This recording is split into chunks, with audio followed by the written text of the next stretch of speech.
Hey, good evening, everybody. It is Brad. And Christa. With the Big Family Homestead. I hope you are ready for some good news because I'm tired of all this bad news.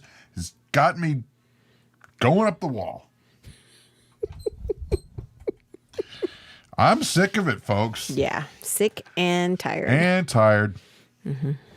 Yeah, I'll tell you what. It's like we live in the loony bin and the inmates are running the asylum. Yep. So we have taken a page from one of the greatest radio guys ever, Paul Harvey, and he always kept his stuff informative, clean, above boards. He never got nasty about things. And we are going to be doing that. We're going to share some good news stories. We've got some really cool ones this week. Yep. It's either got to be like positive tech that pushes humans forward, or something history, or a good news story, but that's how we roll. Yep. Like a big Pass the butter, please. homestead-shaped donut. That's how we roll. Pass the butter, please. I hope you guys are having a blessing of an evening. Yep. So, Brad, how are you making out with I'm thinking he meant to say the weather. weather? Yes, because the S is right next to the A. Gotcha. Yeah, that just... Scott, it's none of your... No, I'm kidding. No, it looks like we're going to get some weather here. Yeah, it's been cloudy all threatening. day. And there was a few raindrops on our way home from church, but nothing big. It was more spitting than anything. They just keep falling on my head. Yeah. Raindrops keep falling on my head. Only stories deemed Culver's worthy. There's a couple. There's some really good Culver's worthy stories in here tonight. So, what? Cooler than electric airplanes. Cooler than electric airplanes. Yes. Nice. Okay, so here's the scoop. If you're already in the chat, please go ahead and hit that thumbs up because you know what? It helps to have YouTube do its thing. Yeah. By the way, I am certain that we have been getting a little bit of negative attention from the YT. Oh, yeah. We keep getting people telling us that they have to resubscribe all the time. They click the subscribe button and the bell, and they don't get notifications when we put stuff out. Yeah. Well, Jaton said she was just unsubscribed. Just now? Well, she said she just discovered that she's been unsubscribed. Oh. So Yeah. please check. Yeah. Make sure that you're subscribed and the bell is dinged because we don't put out content like every day. We're not going to just pummel your inbox. No, we don't send out stuff like that. No. But so anyway, the way this works is we have a few items that we talk about. We're stalling. We're stalling for everybody wait for to get people here. to get here, right? Then we read the good We news. kind of recap what we did this week, and then we get on to the good stories. That's right. Yeah. So, if you are brave enough, tell the world where you live, or at least the state of mind you're in. That would be a good gauge to know how this show is going to be. Oh going. boy. Mike DeFazio, there's some things you just don't tell the public. So,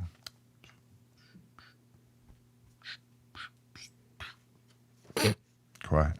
Okay, so Nice. first item on the up on the deck. Oh man, we're trying to get our deck sealed before winter. It is a very large deck, wooden deck, and so it's big. There's lots of spindles. There's lots of grooves and corners and cracks, and holy smokes, it's very large. So all of us are. We've taken a spot and we just go. We just go and go over everybody else's stuff and kind of overlap, and we're almost done though.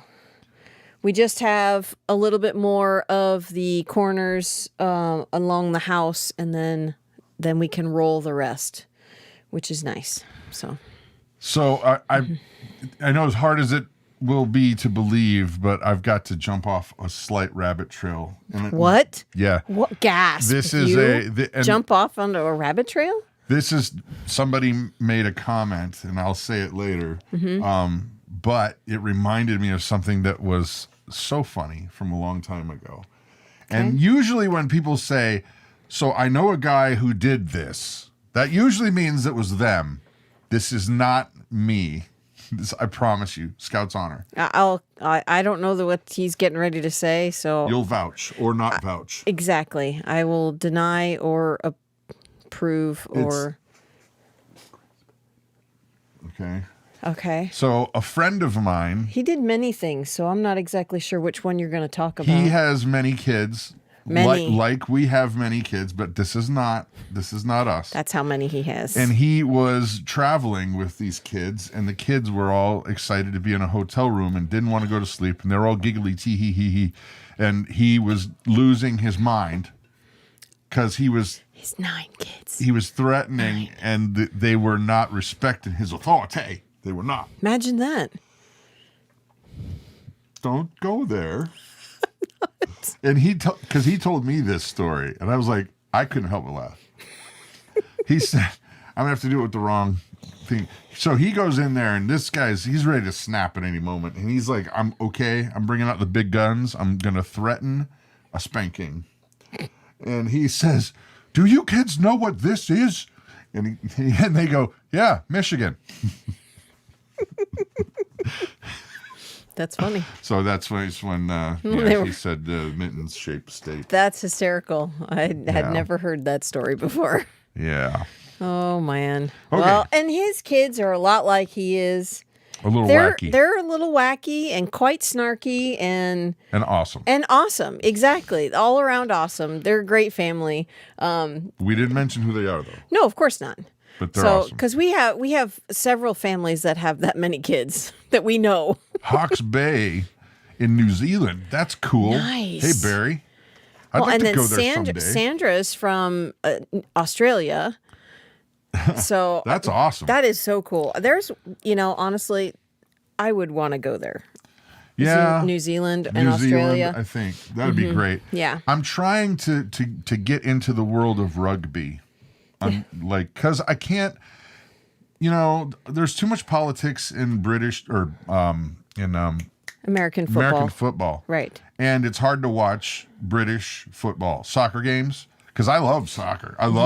We call it soccer. I know it's not right. It's football. But it's kind of hard to watch those games here. And I kind of think that rugby just seems like just that right combo of just rough enough and I guess. Still has a good amount of strategy to it. Yeah. I don't want to learn a new game. No. You don't. I'm not playing with you. Oh, heck no. I'm not even playing. I have finally, after, 20 years of watching soccer with you, I finally understand.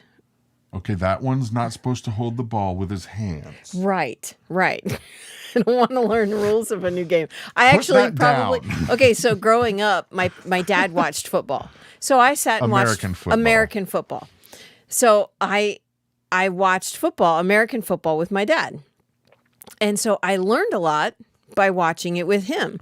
I actually still know more about American football, than he does, but more than soccer. Should be. I don't watch American football at all. American football should really probably be called handball. It is should be called handball. Or throwball. Or throwball. Yeah, exactly. It doesn't make any sense. Aussies say soccer is wog football. It's a term of endearment. We call it soccer here. It soccer. Nice. Oh, beautiful. Wog football. That's handball. Great. Handball. Anyway, oh sorry. My gosh. And we are way off the reservation now. You're not allowed to say that anymore. Isn't that normal for us, though? I just realized that's probably not a term that I should have in my artillery anymore. We are on straight up down the rabbit trail, and there is no coming back. Bye-bye. Speaking of rabbits. Tell us about whiskey.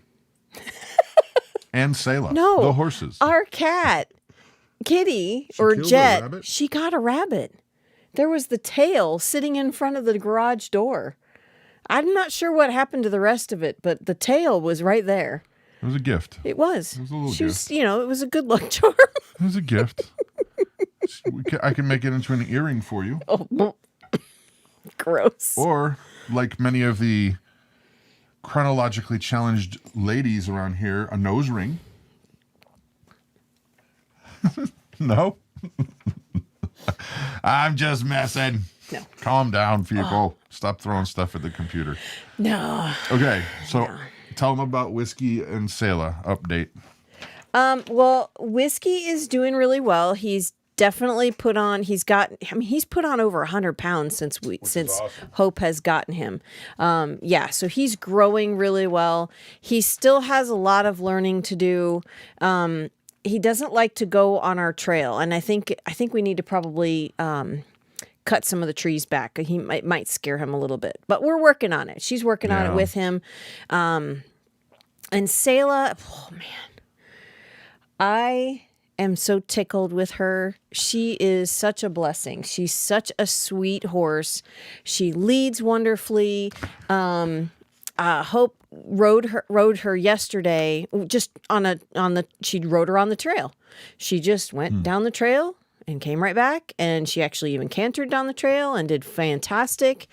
And I mean, she's doing really, really great. The one thing that is an irritation, well, for me, is bot flies. Oh, yeah. I don't know if any of you have heard of them or have horses that have this issue, but there are bot flies here, and they lay little tiny eggs on their legs and their abdomen and their neck, and I mean, hundreds of them sometimes. So we have to scrape these little eggs off. They look like little lice eggs. And so we have to scrape them off every day. Otherwise, then when those little eggs hatch, they dig into the horse's legs or abdomen, and the horse bites them, and then it goes into their belly and causes a really bad parasite infestation. So, because then they get into the lining of their stomach, which is really gross. So that's a daily thing. We have to scrape. We have to scrape off these bot fly eggs every day. So, but she actually loves it when we do that, and she falls asleep. Yeah. She just stands there. So it's like a horse massage. It's spa day for the horse. She just loves it and falls asleep. Cracks me up. So here's the scoop. We very rarely. Sorry. No, I was done. I was just looking like what's next. Okay. We very rarely go to the movies, mainly because there are so few movies that are worth going to. Yeah. But we had some friends tell us, you got to see Maverick. Right. And I know we're late to the party. I know it's been out for a long time. May. We're late to the party, but we never saw it, and we decided, let's go see a matinee in a bigger movie theater. So we went to Wausau and saw that Maverick movie, the Top Gun. Mm-hmm. Okay. It was awesome. Yeah, it was a great movie. It was really, really good. Yeah. I was so happy because Tom Cruise, he's a love-hate thing, man. Yeah. Tom Cruise, he's such a wacky dude. He's so strange.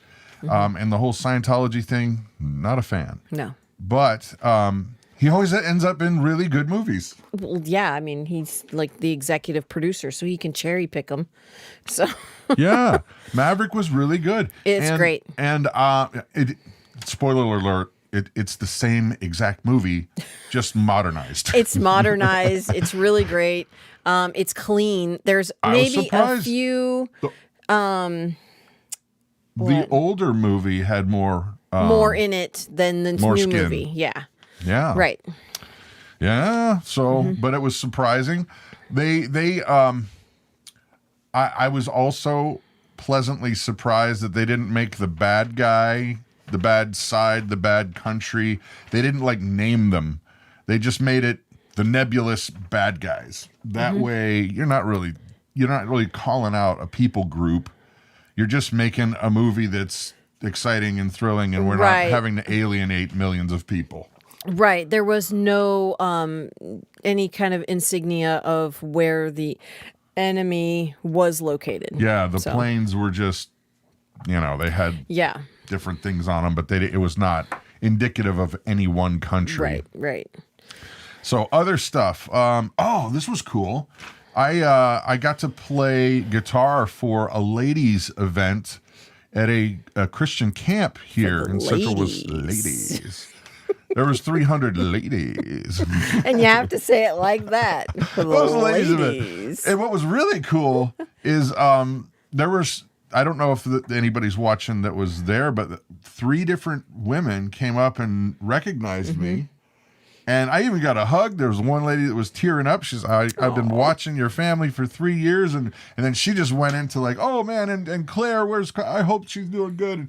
And it was, she's like, I just know, I know you guys. It's like, I know you guys. I love it. And I'm like, well, now you can tell everybody we're the same here live and in person as we are in video. And it was really just cool. Yeah.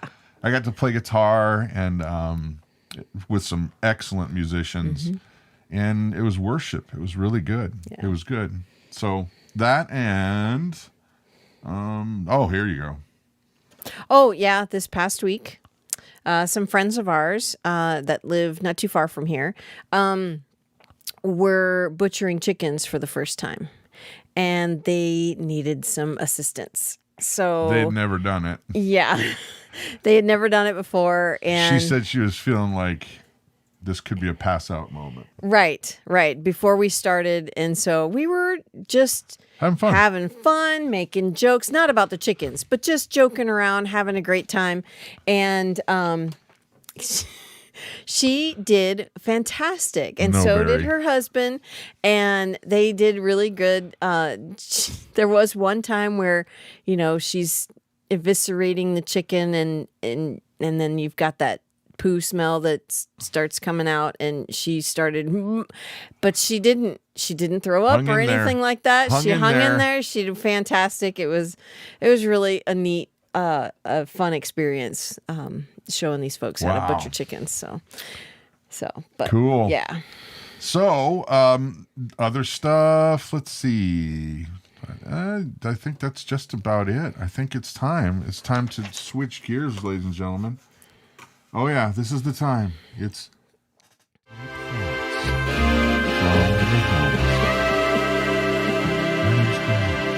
We're going to share deep thoughts. Yeah.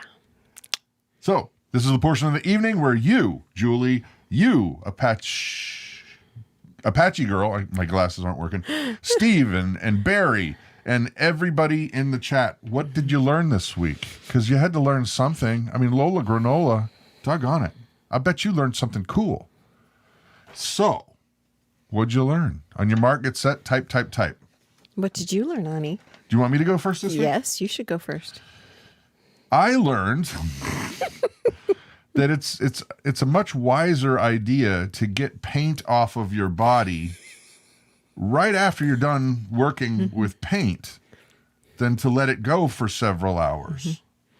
Yeah. To find it like on the backs of your arm, and then you just have to like rip out the paint chunks along with all of your body hair. Yeah, that's always so much fun.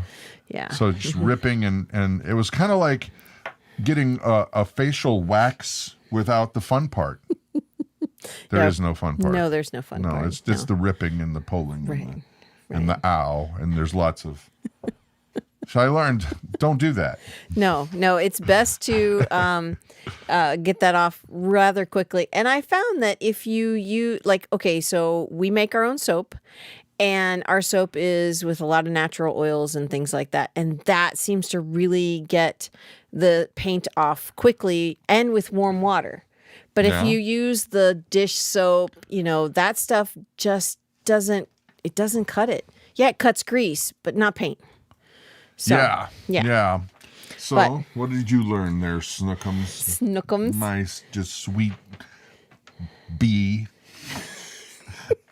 I was going down like 5 different I possibles. figured you were glitching there for a sec. Yeah.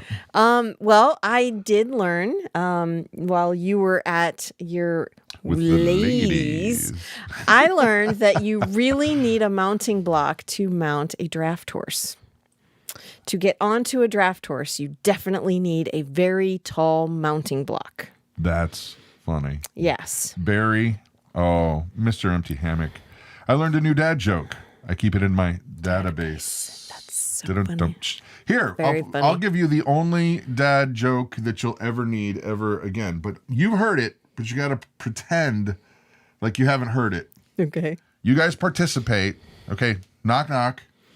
You guys, somebody's going to have to type in knock, knock. So I'm going to say it to you now. Knock, knock. Who's there? I'm in a pile up. I'm in a pile up who? Ooh, gross. Yeah. Dad joke, huh? Yeah. This is the kind of quality you can come to expect at a BFH live event. Yeah. Oh, definitely. Boom. Definitely. Boom. Here, let's go back to the main screen. That's good. So, okay. I wanted to say something. Oh, Jaton. She sent me a link to some information about a database being created for registering of gardens. What? Yes, there's a GOV entity that wants to know where you plant your goodies. No. Well, here's the thing. I had actually watched a video that somebody had sent a link, and I thought, okay, I'm going to check this out. And I went to the GOV site and read the whole page.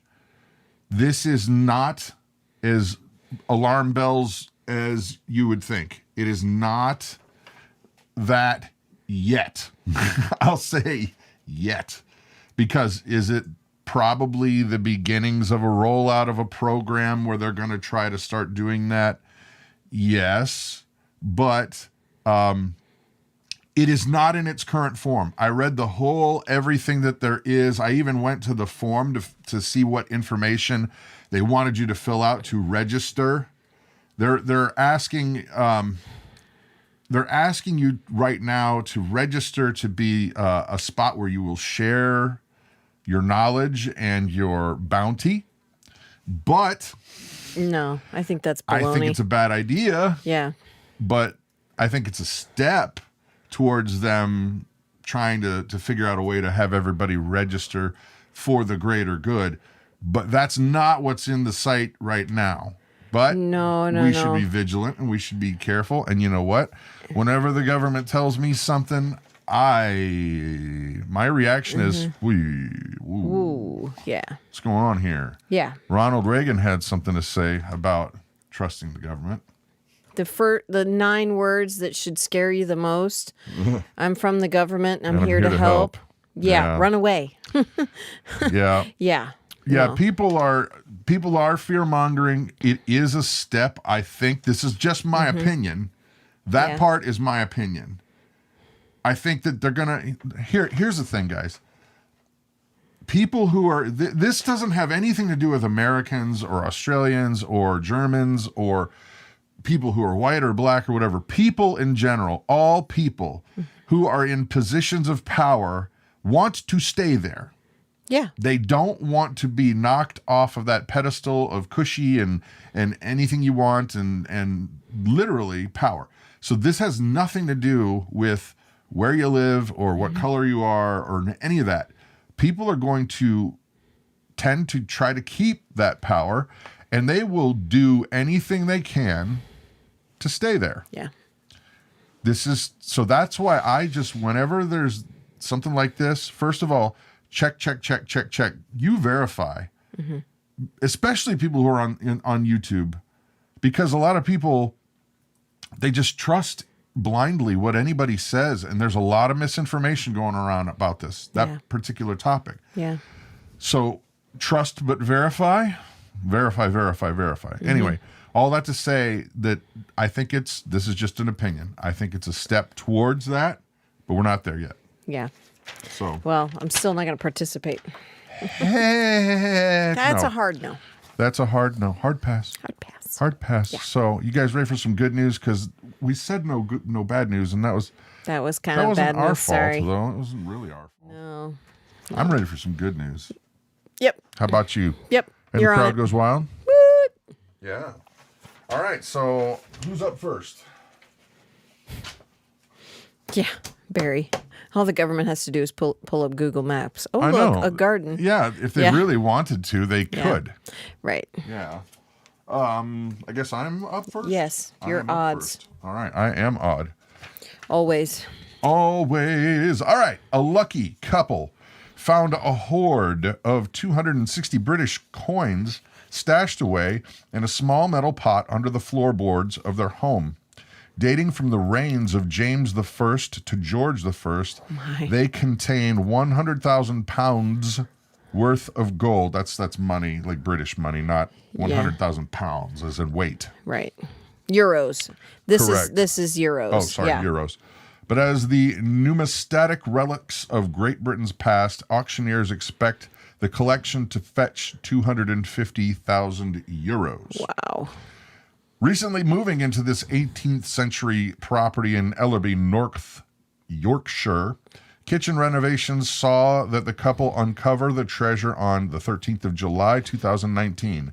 Originally believing it to be the ruins of electric wiring, they called a London-based auctioneer, Spink, Sons,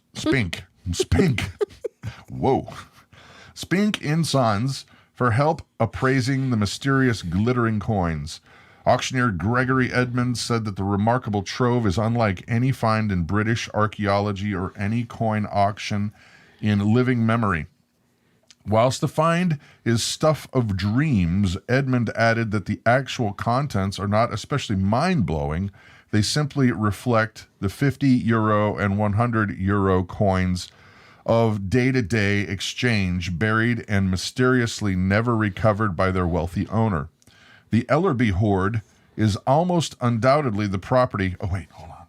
There we go. Almost undoubtedly property of the wealthiest family in the area, Joseph and Sarah Fernley Maesters, who married in 1694 and who were perhaps the most influential mercantile family in nearby Hull from the late 16th to 18th centuries, trading as importers and exporters of iron ore, timber, and coal from the Baltic. Now, this is the interesting thing. Since the coins were minted around 292 years ago, it officially makes them not considered treasure and therefore able to be auctioned. So they get to keep the money. I looked this up because I thought, what do you mean? There is a law in Great Britain that if you find treasure in your house, you have to give it to the government. No. If it fits certain criteria. Oh my gosh. If they deem it treasure, if it's 300 years old or older, and or it has 15, I think it was 10 to 15% gold or silver in it, they can just confiscate it and say, mine. But this is it was not much 300. older. No, the coins were minted around. Oh, I see. 292 Right. years ago. So they Okay, get to so keep it it. wasn't quite. It was almost 300 years ago, And then but they would have not snatched quite. it. But now they get to keep the moolah. Well, good for them. Those That'll pounds. that'll pay for renovations Hopefully. and then some. Hopefully. So isn't that funny? Yeah, Huh? yeah. And you know what? I actually know a little bit about this because I used to hang out with a treasure hunter who actually found actual real live gold, silver, jewels, all that kind of stuff. Yep. And Dogs. that's a long story. That's a long story. But yeah, Another treasure. day. Real treasure. Yeah. Okay, stuck in total gridlock. An Indian doctor ditched his car and ran 1.8 miles to the hospital where one of his patients was awaiting him for a gallbladder surgery. Traffic in the 8 million person metropolis of Bengaluru can be very bad. Heavy rains had, on August the 30th, caused a particularly infamous stretch of road in the capital of the state of Karnataka to become partially waterlogged. With traffic showing no signs of easing, I hate these words. GI doctor. That guy. That the guy you're looking at. I can normally say it, but it's just not wanting to That guy. roll off the tongue. That guy right there. Dr. Nada Kumar made a decision. He knew he already had a patient prepped for surgery and 2 other patients later in the day with scheduled procedures. I did not want to waste any more time waiting for the traffic to clear up, as my patients aren't allowed to have their meals until surgery is over, said Dr. Nada Kumar to the Times. I did not want to keep them waiting so long. The traffic in Bengaluru has prevented patients from reaching hospital emergency rooms before, so Nada Kumar didn't bother to chance it. He hoofed it. He hoofed it, exactly. The patient recovered well and the surgery went smoothly, he said. I run every day, and in fact, before I had to do this, I had just finished in the gym. I normally run 1.5 to 3 miles a day, but running in the middle of the road in formal shoes is not ideal. There's something to be said to be able to run a 5K. It could save your life or someone else's. Hey. Now, That is so Mr. true. Nadakamuru, Yeah. if you are not Hindi, then you totally have a Culver's burger waiting for you when you get to central Wisconsin. Yeah. I'm trying not to be insulting because many Right. Indian people Are vegetarian. and I don't want to make it sound like I'm being rude about Well, it. we could always do, Fries? extra crispy fries and cheese sauce. That would work. Fries and cheese. I don't think they could do the cheese. I don't Why? know. I don't know. I don't know. Much about their diet. I'm trying not to sound rude. Yeah. So, but you, sir, rock star Yep. in a good way. Yep. Because there are bad rock stars. Good rock stars too. Okay, this is a really cool story. All right. Hey, here another story about somebody teacher. in India. Mm-hmm. Richard Moore was a missionary school teacher in India. He lived comfortably in a large 2-story house on the school grounds. Comfortably, that is, until the sweltering June night when the humid heat was so intense it awakened him. Unable to draw enough breeze from his bedroom window, he decided to sleep outdoors on the flat roof above. Next morning, he returned to the bedroom to find that a thief had been there during the night and had emptied a trunk on the floor and had stolen several replaceable items and one irreplaceable one, a gold Phi Beta Kappa key. He summoned authorities and showed him the bamboo ladder propped against the house. They opened the window to the ransacked bedroom. The gold key, he told them, was missing. It was important, and that they needed to get it back. The authorities told Richard it was probably a school employee. The school employee said it was probably someone from the village. Richard said he didn't care who it was. He wanted that Phi Beta Kappa key, and he wanted it returned. Now, do you understand that Phi Beta Kappa is a prestigious honorary society? Only the most academically outstanding United States college students can belong. There had been a Phi Beta Kappa in Richard's family for 3 generations. His mother was one. The stolen key had been hers. It was inscribed with her name. She had given it to Richard when he was elected to the society 7 years previous. Hearers were sympathetic, but helpless. For those who seemed the most knowledgeable said it would do Richard no good to search the village because the thief was sure to have fled to Lucknow to fence his stolen goods in the bazaar, and Lucknow was 200 miles away. So sadly, the missionary educator, Richard Moore, in India, resigned himself to his loss, tried to admonish himself that the worldly goods were not the most valuable after all, that perhaps he had attached too much value to that one keepsake in the first place. However, he made one final half-hearted appeal, reasonably certain that no one would respond. But this is, now, the rest of the story. A man named Alan H. Morton responded. He had found the Phi Beta Kappa key. He did not know Richard or Richard's family personally, but from the inscription on the key, he knew where to write. The registrar of Cornell College, chapter of Phi Beta Kappa, received a letter, and Richard Moore had his treasure memento back, and he is most grateful. And he's most curious, particularly as to how Alan Morton, a serviceman in the South Pacific, procured the Phi Beta Kappa key all the way out there. all those thousands of miles away from India. Finder, Alan Morton, can't even remember. He says the key has been buried in an old that he forgot that he even had it. You see, Richard Moore tells that the key was stolen in June of 1946, and that it was not returned to him by an alert society registrar until 1984, Wow. 38 years later. Wow. How cool. That is really cool.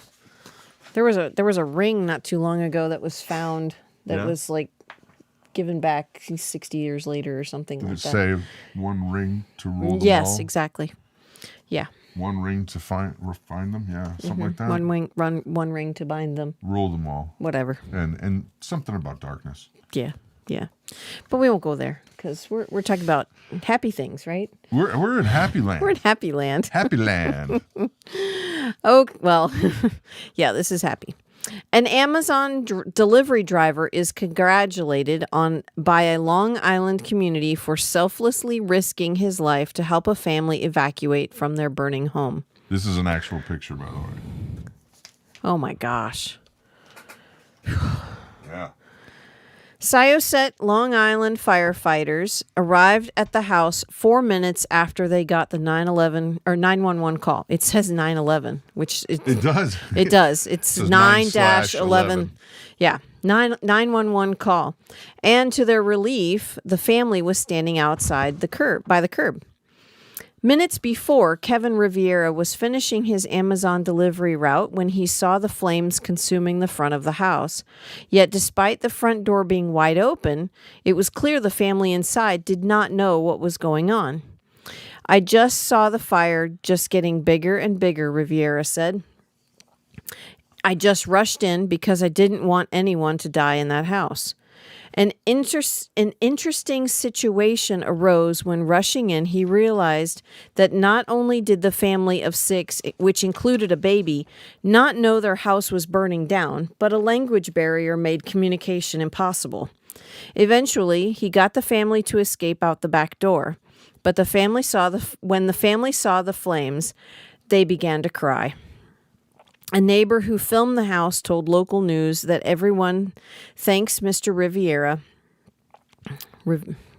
an awful lot more than most Amazon delivery drivers would be accustomed to when he arrives with their packages. Yeah, you, sir, do you deserve a Culver's burger? Mm-hmm. That's right. Yeah.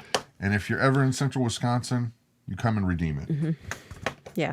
Absolutely. Yeah, Sandra, 4 minutes is a great response time. Yeah, that wouldn't happen here. But, I mean, in Long Island, you've got...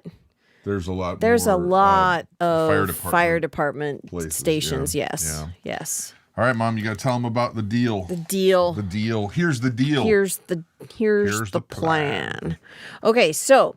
Thrive Life is having a coupon code. Our freeze-dried food. Freeze-dried. Loveliness. I always do that. Because I just assume they know. Thrive Life. Yeah, I got all that. Thrive Life makes excellent freeze-dried food, and that's sealed in cans, lasts 25 years. Awesome. As fresh, right. So right now, actually starting tomorrow through the 30th of September, they have a coupon code so that you can get $10 off if you spend $60 or more. So the coupon code is SEPT10, SEPT 10. So if you want to save a little bit of money on your next delivery order, use that coupon code. You get $10 off. So yeah, and so if you only, let's say you only spend $80. Yeah. That's a seriously big discount. Exactly. So, and they've brought back celery and cinnamon apples for a limited time off. So, oh, really? Yep, they brought back celery. Okay. Which I've already put in our delivery cart. And also, if you want to get on as a delivery customer, then it doesn't cost you anything to become a delivery customer. Right. To become a delivery customer, it's completely free. And you can skip months if you need to. You can cancel anytime. It's super easy. You can put whatever you want in your shopping cart. If you do spend over $100, you do get free shipping, which right now shipping costs are pretty good. through the roof. I would definitely save there. So sign up for the delivery customer because it doesn't cost you anything. Right. Then only spend $101. Yep. It's 10% off plus free shipping. Yes, Delaney, it is all caps for the normal code here. I'll go ahead and type it in really quick so that you can see that. SEPT 10. There you go. There's the coupon code. Alrighty then. Yeah. When I'm reading the next story, go ahead and put in Thrive Life coupon code. Sure. 10, so that you can, that way for the replay, people will know. If you don't mind, pour for not a problem. All right. Commercial over.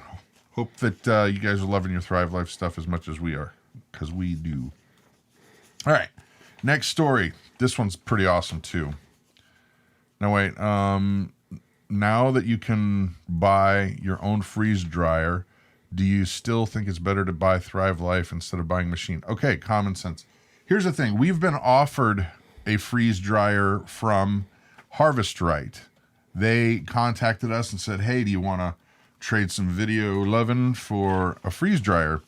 And to be honest, we very respectfully and gratefully said we are Thrive Life consultants, and we don't feel like that would be a good thing. That would be kind of a conflict of interests, and we don't want to confuse everybody, and we don't want to take advantage of anybody. Right. So we very respectfully said thanks, but no thanks. But when we did the math for us, it was better to purchase the Thrive Life food that we wanted rather than messing around with the machine and the upkeep and the electricity and the food. And for us, it just was far better to just buy some cans of stuff that we want, keep those things on the shelf, and then that's that. Yeah. I mean, we grow a lot of things and we can those things. We order a lot of things that we cannot grow here. Or get for ourselves. Right, right. So I hope that answers that question. Yeah. All right. Here we go. Another awesome story. It was the first year of the modern pentathlon, the first time it has been included in the Olympic Games, and the competitors of the world over quietly grumbled. The Swedes had stacked the deck. The Summer Games were being held in Sweden that year to begin with, and the Swedish Olympic Committee and devised 5 events of which the pentathlon would be comprised. But the Americans had a surprise, and his name was George. The modern pentathlon was made up of swimming, running, steeplechase, riding, fencing, and pistol shooting. And in all 5 events, George was, by every measure, outstanding, particularly in marksmanship. So the young Californian trained hard and arrived in Stockholm brimming with self-confidence. George's rigorous preparation included fighting the currents off of Catalina, placed 7th in the swimming finals, remarkable on horseback since a boy. He finished 6th in the steeplechase and naturally gifted swordsman. He comfortably produced 20 victories to rank 4th in fencing. Wow. And then George, the former track star, thrilled the spectators with his powerful 3rd place finish in the grueling 500-meter foot race. He consistently confounded the Swedish competitors who hoped to sweep the medals and more. But now it appeared that the American named George was headed for the coveted gold. All that was left was the pistol shoot, perhaps George's strongest event. On that day, before the finals, he stood alongside his rivals at the shooting line and broke the world record. Shattered, the others withdrew to their quarters to await what seemed like destiny. But this is the rest of the story. The following day, the pentathletes assembled solemnly at the range and one by one faced their targets.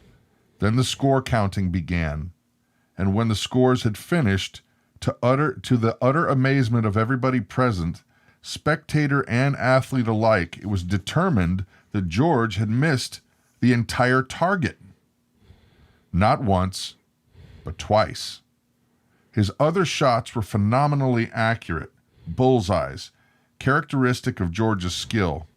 But for some reason, 2 of the rounds he fired seemed to vanish into thin air. The result was heartbreaking.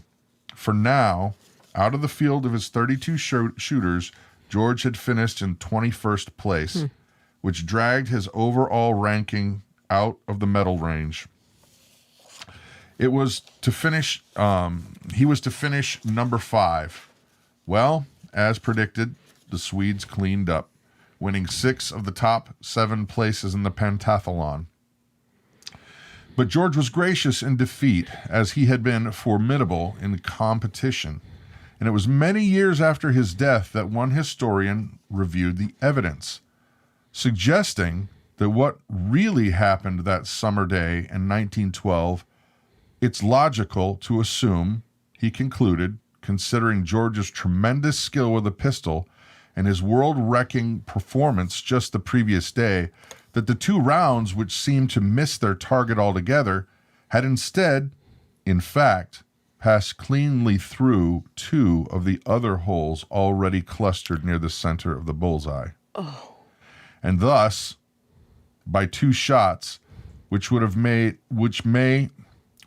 have been too good, did the former West Point cadet fall into 5th place in the first modern Olympic pentathlon, where, after, he returned home and fought his way onto the pages of history, otherwise known as General George S. Patton. Mm-hmm. Oh, here you are, sir. And if he was alive today, I would buy him as many Culver's burgers as he wanted. No kidding. That man, while he was flawed, as all humans are.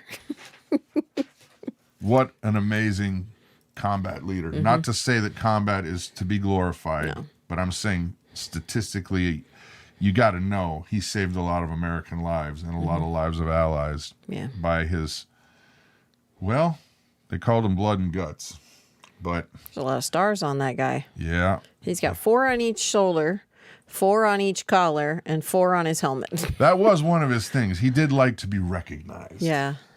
He did. That was not one of his stronger suits. George Cusser. Humility. Yeah, he definitely had a potty mouth. Yeah. Oh, goodness gracious. Patton. Yeah. That is one of my favorite movies. Yeah, I know. I don't even think we've really ever gotten past the... No, we watch it all the time. Oh, do we? Oh, yeah. Oh, maybe well, when we watch it. Yeah.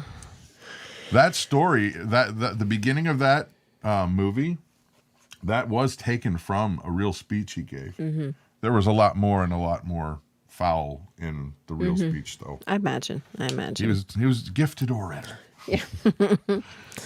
The secret to maximum happiness may be expressing gratitude, a new poll suggests.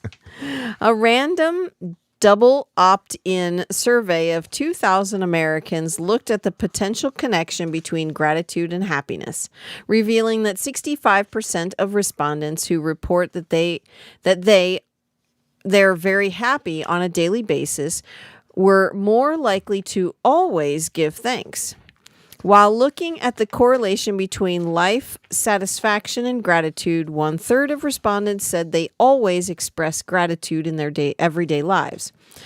Of those, 62% noted that they were very satisfied with their lives. Conducted by one poll on behalf of Movitosity, the survey also found, on average, respondents believe that they express gratitude to others about 6 times a month. Cool. And they receive the same amount of appreciation back. Regionally, residents in the Southwest, 75%, Northeast, 74%, Midwest, 73%, were more likely to express gratitude than others surveyed in the country, followed by the Southeast, 68%, and West Coast residents, 63%. There's a dramatic correlation between gratitude and happiness, said Logan Mallory, Vice President of Marketing at Movitosity. When people are proactive about being grateful, it rewires their brain to look for positives instead of the negatives around them.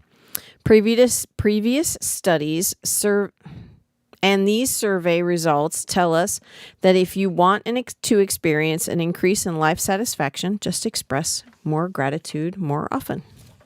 You know, that's a nice story, but the thing that makes my brain kind of glitch a little bit is like, all right, who spent money to figure that out? This company, Movitosity. Really?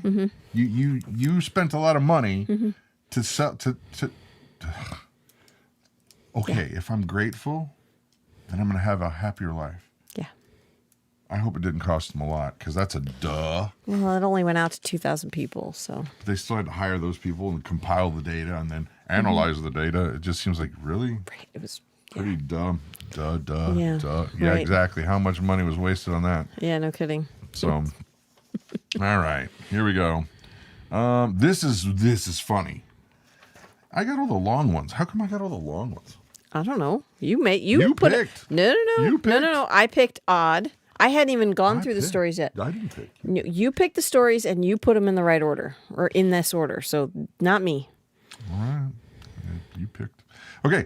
The United States are. Give me that eye. I didn't do Stop nothing. looking at me with your eyes. What am I supposed to look at you with? My feet?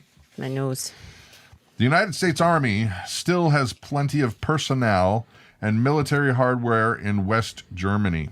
And recently, there's been a lot of talking behind hands that the 32nd Air Defense Command, that they have been testing a secret weapon, a defensive weapon, ostensibly, and yet enough is known about it to ascertain its potential for aggression also.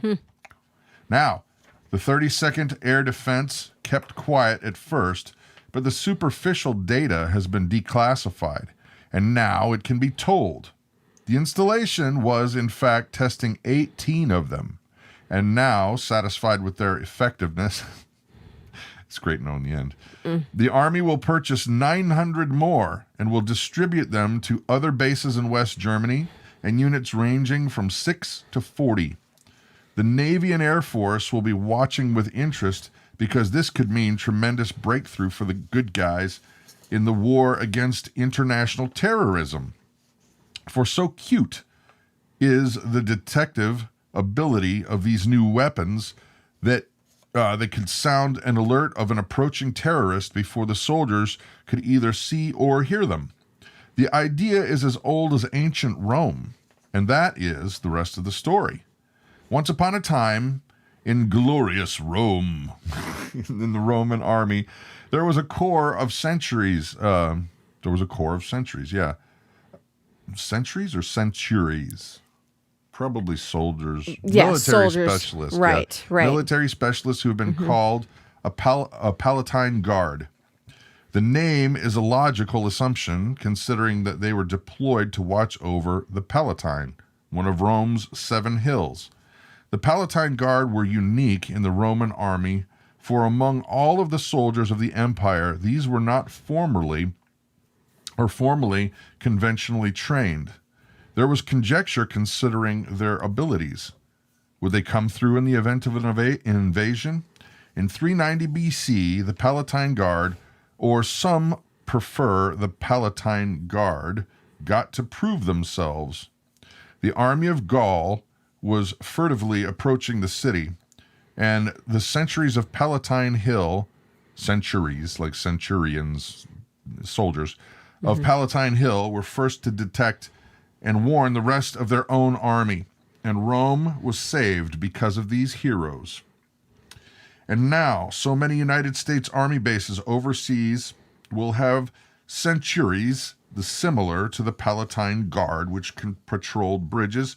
In fact, during our more recent Vietnam War, and remarkably, an identical warning system has been used to guard the Valentine Distillery in Scotland since 1959.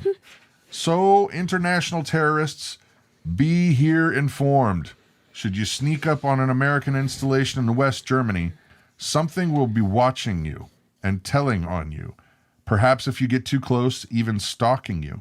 No, not the canine corps. It had its day in glory. The canine corps may now be obsolete. The United States Army is in possession of the secret weapons that once guarded the Roman Empire. 900 of them. A gargantuan gaggle of geese. Geese? Naturally sensitive and noisily reactive to stranger sounds. Almost 1,000 geese have been deployed to United States Army bases throughout West Germany to serve as centurions, to remain vigilant, to honk if they hear Gaddafi. It's ridiculous. Geese. So funny. You know what they really want is guinea fowl. Oh my gosh.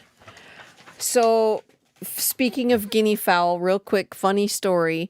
I took Hope over to her riding lessons at a ranch nearby, and they have 6 guinea fowl. They followed Hope around. They followed her riding instructor around all day. It was super funny. Geese. Mm-hmm. Guinea fowl. Yeah, guinea fowl, man, they're so loud. Yeah.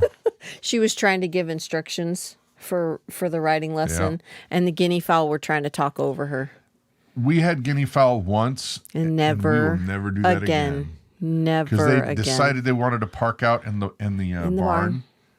And you wouldn't know, but all of a sudden it'd be like, yeah, this loud and noise it's they a made. short ceiling, and they're concrete walls, and it just echoed like you would not believe. Nope, we'll never do that again. No. All right, one more. Now okay. Just as a heads up, this story is sad in the beginning. It has a good ending. So it has a story, a lesson to it. Yep. Farmer Joe had had enough. He had had enough.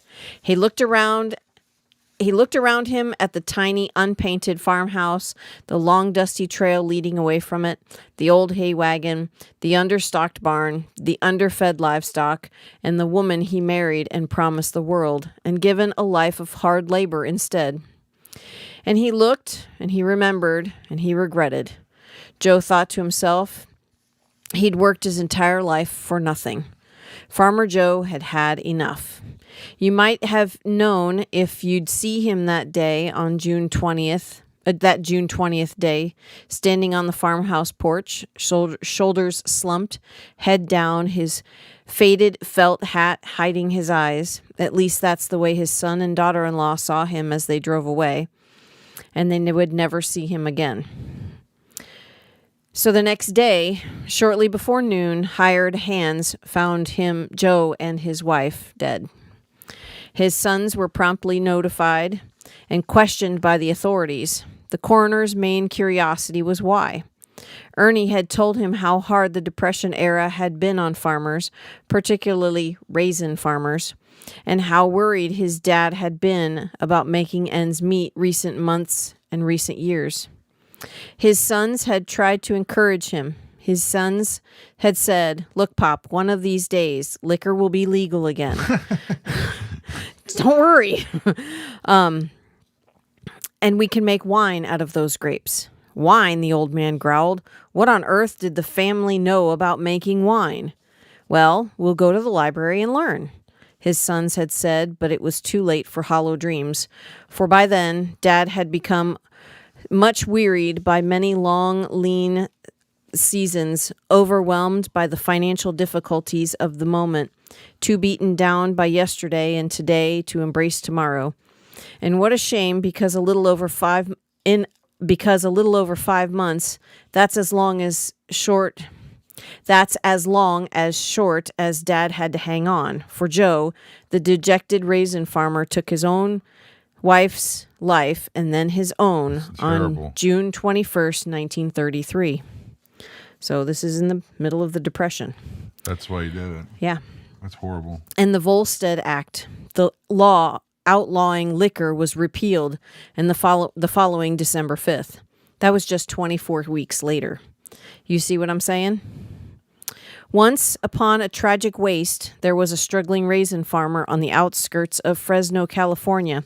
His farm might have become the birthplace of a winery dynasty, but Joe's grieving sons sold that 200 acres that had driven their dad to irresistible depression. And then they went to the Modesto Public Library, and from a pamphlet on fermentation, they learned the business that their father might have learned. Today, the whole world knows well the enterprise that began with a library booklet and two brothers' life savings of less than $1,000. But the next time you see printed or hear the spoken names, Ernest and Julio Gallo, you'll envision a despondent farmer standing on the porch of an unpainted farmhouse for an answer to his prayers. Oh, he had only to wait another 167 days. Ouch. Yeah. So, Yeah. yeah. It's a sad story, but the kids, didn't give up and they kept going. They kept going. And I would say that for me, the moral of the story there is don't quit. Don't give up. When life gives you lemons, make lemonade. Right. when it Tie knot seems and hang on. when it seems the darkest. Dawn's right around the corner. Exactly. And that's, to me, the point of that story is Right. not the sad part, because obviously it's terrible. That's awful, yeah. It's terrible. But the reality is you don't know what the next minute's going to bring. You don't know what the Right. next day's going to bring. Right. And it's above our pay grade to take our own lives, Yeah. in my opinion, and it's clear in the Word of God. And so if you're feeling depressed, reach out, talk to somebody. Don't give up. Don't be goofy. Don't do Don't give up. something drastic, because I guarantee you there are people that can help. Yeah. And I guarantee you if there are people that still love you and are not willing to quit. Right. So don't you quit if this is you feeling like overwhelmed. Right. So that to me is the point of the story. Don't give up. Yeah. All right. So, ladies and gentlemen, we are out of good news stories in our hands today. So, it's got to happen is you got to be the good news story now. The challenge is come back next week and be ready to tell a good news story. You Right. never know. You might be able to I think change somebody's world. okay, that's a double dog dare. Everybody needs to come with something, a big blessing that happened in their life this week. That's cool. I like that. Everybody come ready to say, this happened this week. And it was a huge blessing. Yep. And if you need prayer, put it up there. There are people in this chat that will be praying for you. Yeah, we're not trying to exclude people who No. are non-believers, but hey, Right. you already know we are believers. Right. So it's like we're not going Right. to hide it. No. We're not going to hide it at all. So if you need prayer, put it in there right now. We're going to pray and we're going to call it an evening, but I'll Yep. leave the chat up for a little bit. But don't forget, Monday through Friday, Brad does a devotion, Big Family Devotions, 8:30 Yeah. 8:30 a.m. Central. So check it out. That said, we're going to pray, call it a night, and you guys share if you, and actually you can even say, hey, I like to pray for people. Share your concerns with me if that's where God's got you. Or if you need prayer, don't hesitate to put it down there, okay? Yeah. Hang in there. All right. Father God, thank you so much for another wonderful day. Lord, I just ask that you would give each and every one of these people here in this chat a big old hug. Tell them you love them. Let them know that you'll never leave them. You'll never forsake them, no matter what. Period. Exclamation point. End of story. We love you, Jesus. Thank you so much. Amen? Amen. That's it, guys. All right. Have an awesome and blessed night. I'll leave the chat open for a while, okay? Yep. So have a great night. Good night, everybody. Bye.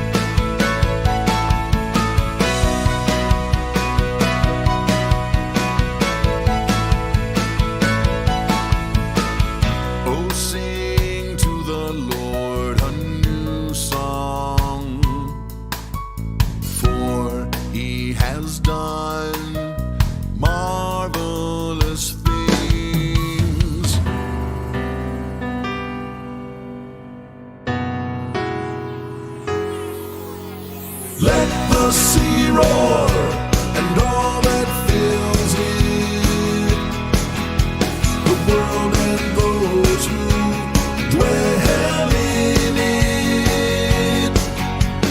Let the rivers clap their hands, let the hills sing for joy, together before the Lord, for he comes to judge the earth.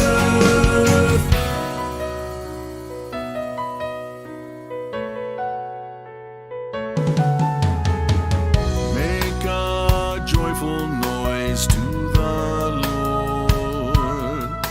All the earth break forth into joyous song and sing praises.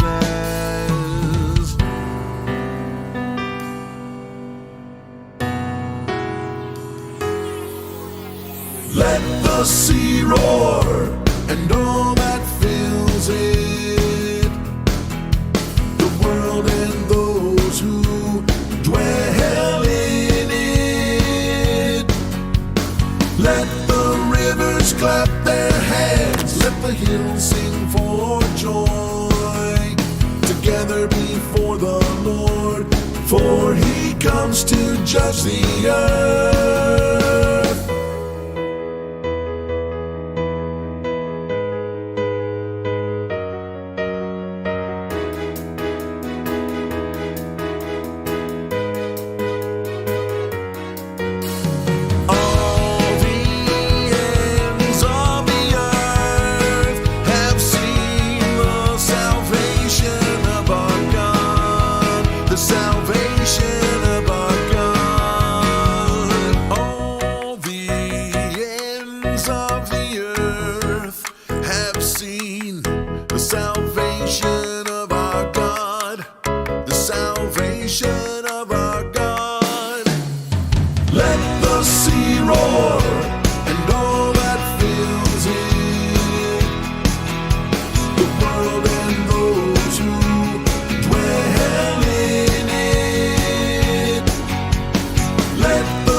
Comes to